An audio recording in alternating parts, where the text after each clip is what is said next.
Hello class, and welcome to your lecture on data types and scale. Chances are a lot of this is going to be review for you, but it's a way for me to make sure that we're all getting off on the same foot with the same terminology and the same understandings of all of the data that has been around with us for kind of the age of GIS, and then also to give us some common terminology for the concepts of scale. So first we're going to start off by talking about our GIS data types and formats. This right here I know is review for you. The two primary types of GIS data. We have vector data and we have raster data. Vector data you'll also see called in help documents and blogs and textbooks. You'll also see it called feature data, entity data, or discrete data. More often than not you see vector and feature, and in the Esri terminology right now, most vector data that lives within their different data models, shapefiles, and geodatabases, you'll see this term feature. And feature just is your clue that you're talking about vector data. With raster data, you sometimes will see it called field or continuous data, but more often than not, you see it referred to as raster data. So here's just your classic page showing you points, lines, and polygons. So those are the different types of vector data that you're going to have. They're going to all fall within those three categories. When it comes to our lines, we are gonna, each line always has an endpoint, and each line will have a vertice every time that line deviates from going in a straight direction. You typically will not see these endpoints or vertices unless you are in an edit session, but it's good to always remember that our lines do have endpoints, a beginning and an end, and it's a vertex that drives where that line shifts in direction. Also keep in mind that every line has an actual direction. So a line is always moving from a start point to an end point. Not all line data sets need to take advantage of this direction, but you can imagine when you're modeling people on streets, water flowing in a stream, or water flowing with a sewer system, you need to take advantage of that direction. Typically, lines get their initial direction by how they're digitized. Where it starts is going to be the start point, and where you finish that line is going to be the end point. So that's the direction that you will have for that line. If you ever want to know the direction that a line is going, you can turn on an edit session, and in some versions of the software, the start point and the end point are color-coded differently, and you can start to see it that way. Or a much simpler way to get to that is to simply turn on the symbology that has little carets for arrow direction and assign that to your lines. And then all of those little caret pointers will be pointing in the direction that that line is flowing. So if you ever do that and you find you're modeling streets or you're modeling water and you really need for that line to flow in the opposite direction, all you need to do is get into an edit session, select on that line, and then in your edit tools is going to be a tool called Flip. And what Flip does is it flips those endpoints. The start point will become the end point, and the end point will become the start point. So we'll have an opportunity to talk about that concept a little bit later in class with an actual example. But it's always good to know those basic fundamentals about our data structure because it helps us be better data stewards moving forward. All right, so our raster data, the typical raster data we're going to use in this class are going to be what we call grids, which means that the data set is gridded out into squares, and each of those squares are pixels or cells, and each of them have a unique numeric value. And that numeric value tells you, based upon other metadata and other information, what that cell represents. It's either something that's the actual number, so here for a digital elevation model, the number is the actual elevation. How do I know what units that elevation is? Well, I have to go to the metadata. I have to have something else tell me what that unit is for the elevation, because the actual data set will not store that for me. I just know that it's 100 somethings. But if I look at the metadata, the data that comes along with it, or a README file or the web page, maybe it's in meters. So that is a 100 meters above sea level pixel that I'm looking at. You'll also see that some grids represent coded data. So if this was a land cover data set, clearly in a grid that can only store numbers in the cells, we can't store the text. So our text gets converted to numbers, and each of those numbers is a code. So we'll talk a lot about that later in the semester when we get to our raster module. Other forms of raster data that you will see will be images. There is a long list of image files that the ArcGIS software now supports, and as long as it has a georeferencing associated with it and what we call a world file that has the coordinates of where this image sits, it's been georeferenced, you can pull that into your software. And all the difference here is that the cell values, the pixels that you see in these images, are going to represent image colors. So they're not representing data. They're representing the color that that image needs to draw so that you can interpret it properly. And that's similar for satellite imagery. That satellite imagery, if it's an aerial photo, the colors just represent the color of the features on the ground. If it's a satellite imagery, that's reflective values. Those values represent reflectivity, and you can take those bands of data and then classify them into other pieces of information. So lots of raster options. In this class, we're going to focus primarily on grids, but in the remote sensing course, that's where you focus primarily on using remote sensing with satellite imagery. All right, so here's where we're going to introduce the different vector formats that have existed over time. Coverages, shapefiles, and geodatabases, and that's actually listed in the order that they came out. Coverages have existed since about the 70s. They were the first GIS data structure. And then in the 90s, shapefiles came about, and shapefiles were really never meant to be their own thing.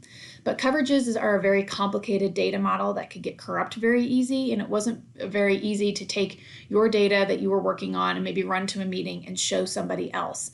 So shapefiles were developed as a really simple data model that you could kind of migrate a piece of data out of your coverage into that, take it off, show it to somebody, but it was never meant to kind of go and have a life of its own. But it did.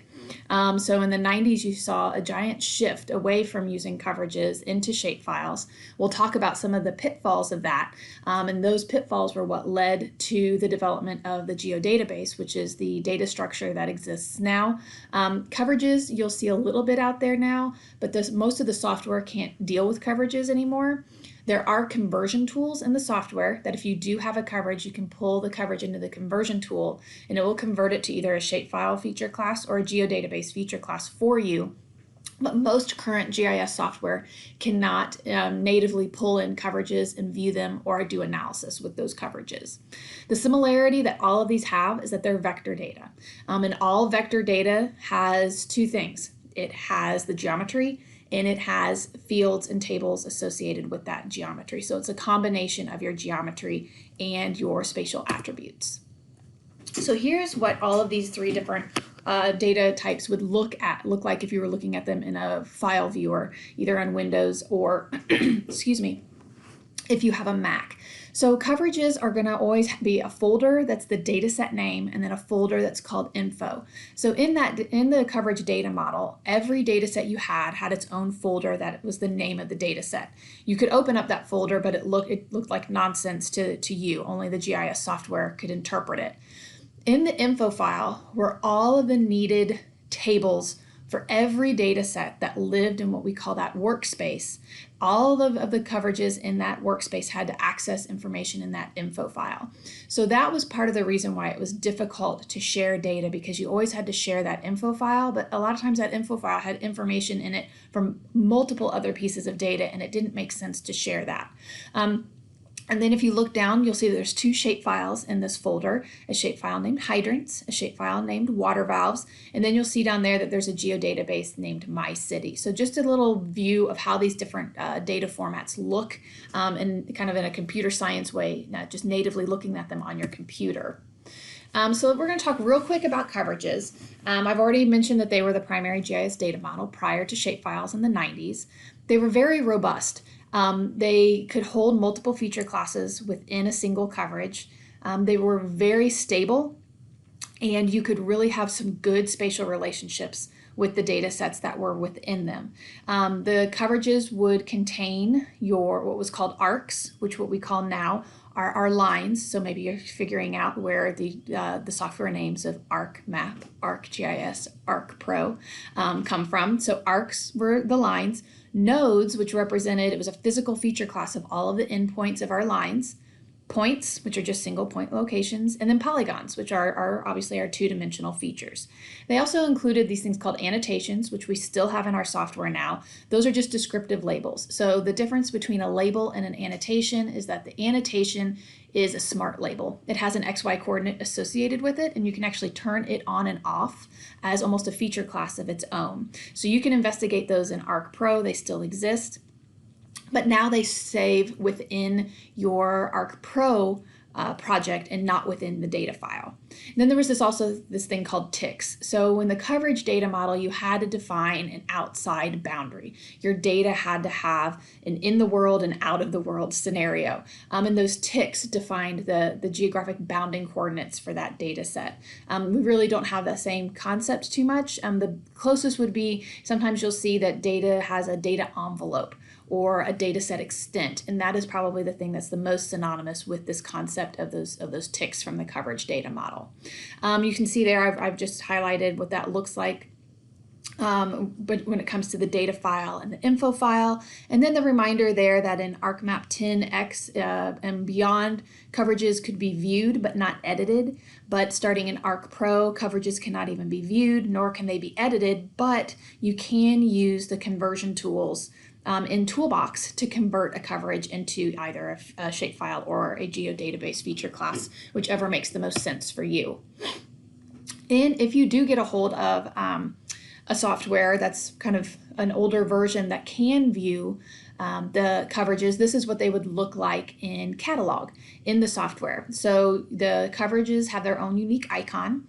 You would open them up and you would see all of the elements that lived inside of that coverage, similar to being able to open up a geodatabase and see all of the things that live within that geodatabase. So the streams there is a coverage that contains our lines. It contains our endpoints. There apparently is a point file that they wanted to store in there with our streams. That might be maybe sampling locations. And then you can see the annotations and the ticks that live in there as well. I've showed you here that there's also in this little view a coverage that contains polygons, and you can see that by that one icon that shows a polygon, and then there's a coverage that contains points in there as well. So you may not ever get a live view of this in the GIS software, but I want you to be able to know that these things existed, and if you ever land on an older version of the software and see these icons, this is what you're seeing. All right, so shapefiles. This is when we move on to a more simplified data model that was mainly meant for viewing and sharing, but became the main production data type very quickly because of how easy it was to create and share. So the shapefile data model is a relational database that has multiple files. And you can, big difference here is that it could only store a single feature type. So you have a point shapefile, a line shapefile, or a polygon shapefile. Occasionally you'll see the word polyline. Polyline is synonymous with line, which is synonymous with arc. So it's just another word for defining how those lines are. Here that I've shown you a screenshot of this fire hydrant's shapefile, I want to point out that the only necessary files for a shapefile to work are the .dbf, the .prj, and the .shp. Those three are required. You'll notice anymore in the software that there's a laundry list of other extensions that get created with your shapefiles as soon as you bring them into either ArcMap or ArcPro. All of those are generated by the software. All of those are generated in order to make the software deal with your data better. So it's going to index your data so that it can draw faster, analyze better. Some of the files are going to be a virtual copy of your data. That's all fine. But if you ever get a message that your shapefile is corrupt or it's not drawing properly, you need to go back and check for that .dbf, .prj, and .shp. Those are the three things that you have to have. And if you just grab those three, your data will work fine. Now, the software will probably regenerate all those other files, but those are the three that have to exist. So let's go through and talk about what each of these are. The .dbf is what stores your feature attributes. It can be opened in Excel. Years ago, before the current version of the Windows software, the Office software, you could actually create and save a DBF out of Excel. You can no longer do that, but that's okay because we can deal with Excel tables as standalone tables in our GIS software now. But the DBF file is was the primary version of an Excel table back in the 90s. So DBF was just a program like Excel, and that was the file format that they chose to build the data model off of. So you'll see that the data set has a .dbf, and again, that's just the table. You can view it in the GIS software, you can view it in Excel. The .prj is a projection file that's going to store all of our geographic coordinate system information, all the parameters of the projection for that data file. And that is what tells the software where to draw the data. It tells the software how to interpret the coordinate values that are stored in the .shape file. The .prj file, if you look at it on disk, is just going to be a text file. You could open that with Word, Notepad, WordPad. You could open it in any of those other files, but it's necessary and the software can interpret it for your shape file. The .shp, that's the one thing that there's no outside program that can open it. It's the file that contains the feature geometry and the coordinate values for those feature geometries. So all three of those work together. They are connected through a feature identifier, an FID value that can tell the program how to connect those three files in order to draw your data. When you see the XML file, that's just a file that's open that can be read by catalog, and the .shx is the spatial index file. The software will create that. It's just indexing so that it knows how to draw your data faster. All right, so this is a little bit more about the georelational model. So we'll talk about when we move to geodatabases that they are built off of the object-based data model, and that was a change. Both coverages and shapefiles were built off of the georelational data model. That means that our spatial and our attribute data were stored separately in what we call a split system. So our spatial data was stored in graphic files, and our attribute data was stored in a relational database. And that database had some sort of field that could relate and connect to our graphic file so that the individual attribute knew which individual geometry piece it was associated with. So in the coverage data model, the geo portion was the dataset name, that folder of the dataset name. The database lived in the info folder. When it comes to the shape file, the geometry lives in the .shp, and that relational database is the .dbf, and it will function off of those feature identifiers, those FID values in the shapefile data model, and you'll see that we have identifiers when we merge into geodatabases as well. All right, so this model is completely dependent upon the synchronization between these two components, and sometimes that has a hiccup.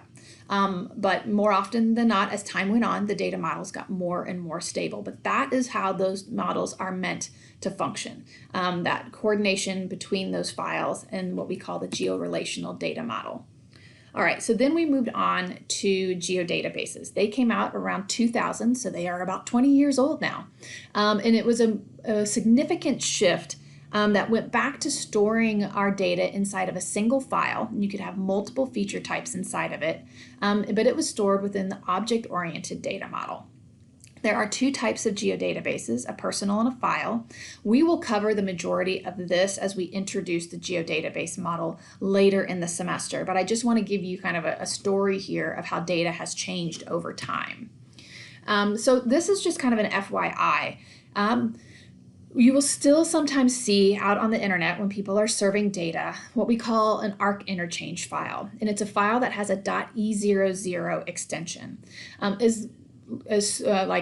As recent ago as 5 or 6 years ago, we were still doing this in class, but we're not doing it in class anymore because those places that we would go that we thought of as authoritative places that served GIS data no longer serve it in .e00 format, so you don't run across it very often. But if you ever do, Maybe you'll have a little spark of, oh, Robin mentioned this at one point in time in our class.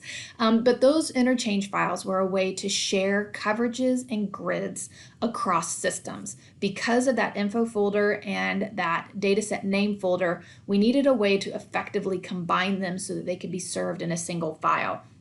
And there was a tool that created an ARC interchange file. And then there was a tool that converted the ARC interchange file to an actual data set. So if you were ever to open up a .e00 file, you would just see a bunch of zeros and ones. It converts your data to a binary file, and then the software can then reinterpret that binary file into the data. So at the screenshot below here, you'll see that we have 2 ARC interchange files, and I have run the tool to create them back into GIS data, and you can see that we have 2 data sets here. This one actually happens to be a grid. This one happens to be a coverage, a coverage, yeah. I know that because if you were to pull it into the software, you would clearly see that one is a grid and one is a coverage. And they're both sharing the same info file. So this is just to show you a view of that. We will not be doing this in class, but I hate to not share this with you because you still occasionally will run across this in your professional life.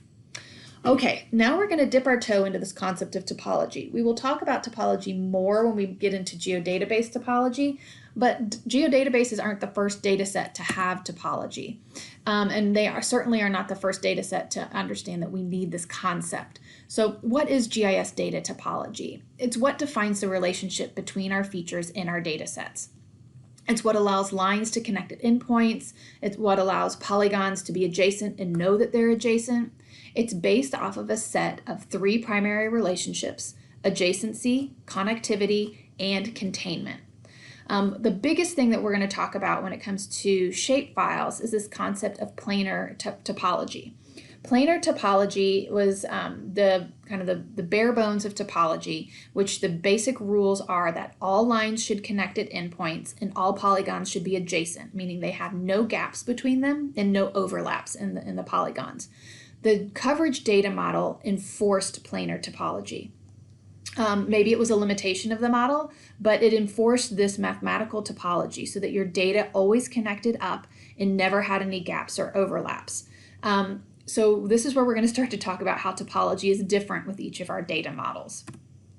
In the coverage model, topology was a series of lists that defined those spatial relationships between the features. So like I mentioned, the coverage topology enforced planar topology. So here's a couple of examples. When you would have polygons, you could see that each polygon was comprised of a series of arcs or lines, and that polygon knew which lines made it up, so it knew where it was supposed to be placed. Because of that, it also knew which polygons shared a particular line boundary, so it knew how to find what was adjacent. So that was how we managed and identified things that were adjacent.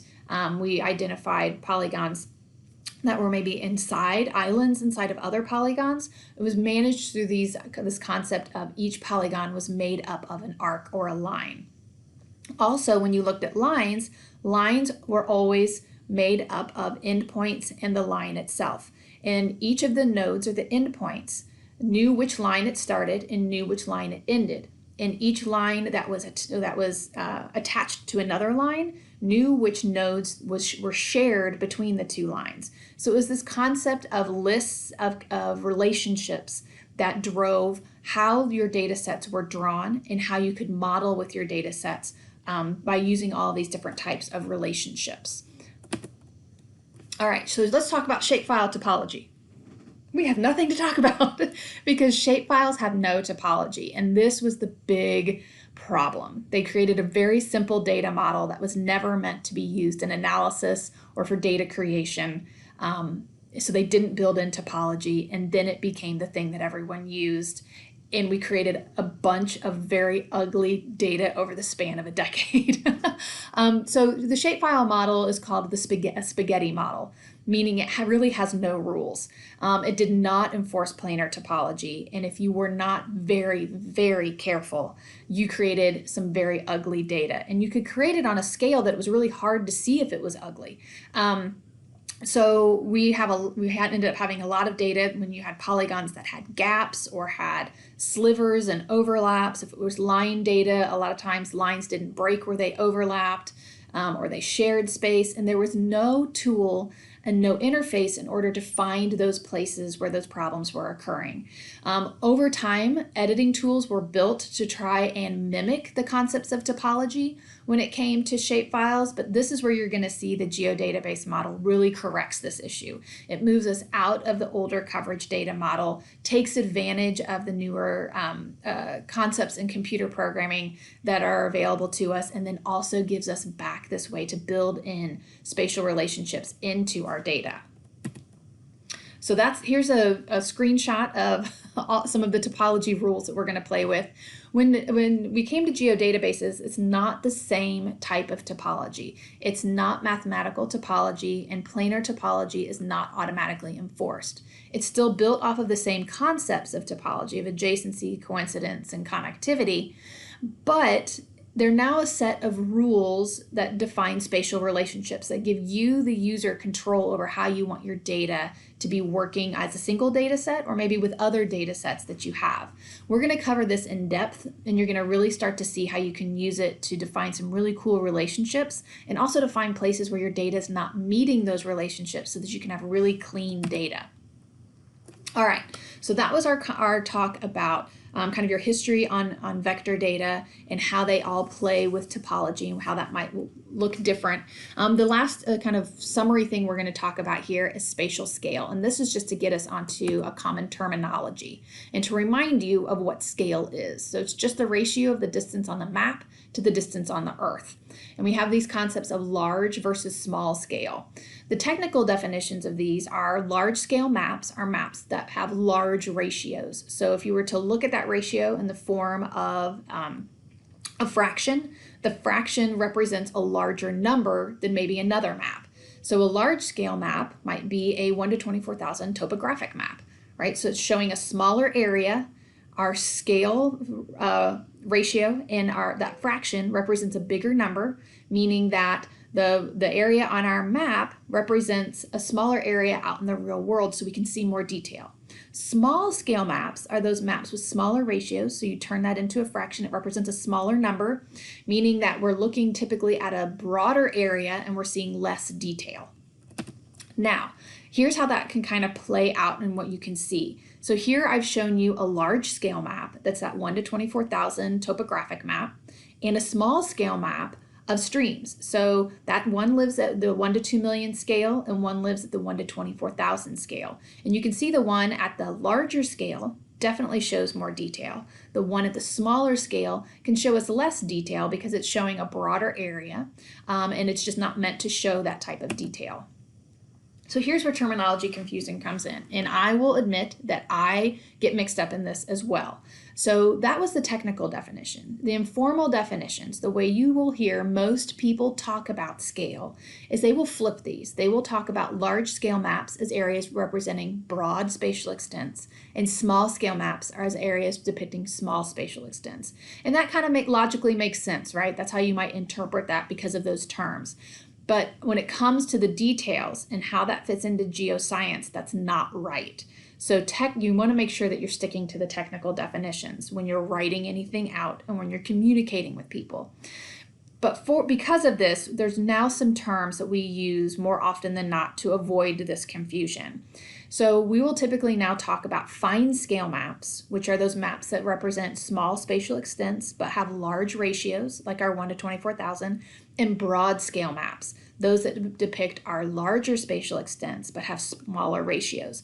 I will try to stick to this fine scale and broad scale in class. And if you ever catch me doing the informal definitions, feel free to call me out on it. But you really want to make sure that you are being careful about your terminology here for scale. All right, so let's talk about how scale affects our data. Really, it's going to affect the detail of your data.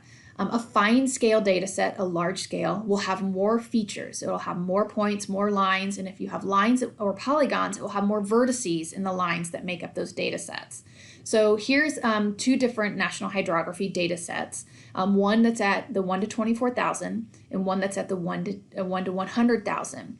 When you look at these two data sets, you'll see that the finer scale version has nearly 10 times the number of stream features than the broader scale version. So it really does affect how detailed your data is. When it comes to polygons, it's really going to affect the number of vertices that you have and the detail that you have on those boundaries. When we have straight line boundaries, it doesn't really matter, but when you have boundaries that are matching physical features on the ground, it can get a little messy. So here's an example. We have an administrative data set of states from Esri at the 1 to 3 million scale, and we're showing our Ohio counties that are served out from Department of Transportation at the 1 to 24,000 scale. And you can see that our finer scale counties show that boundary, that southern boundary of Ohio, which is the Ohio River, in more detail than the state boundaries from Esri. So these are the types of things you just kind of have to keep in mind. And there are ways for managing this when you're making maps, and we'll talk about that over the semester. But you just need to be aware that different scale data sets are going to represent things differently. And sometimes that matters to your analysis, and sometimes it just simply matters to your cartography. So how do you determine the scale of your data? Unfortunately, there's nothing inherent in the data that's going to tell you. You need the data set metadata or some other reference material for the data from the source that's going to tell you what the scale is of the data, and that's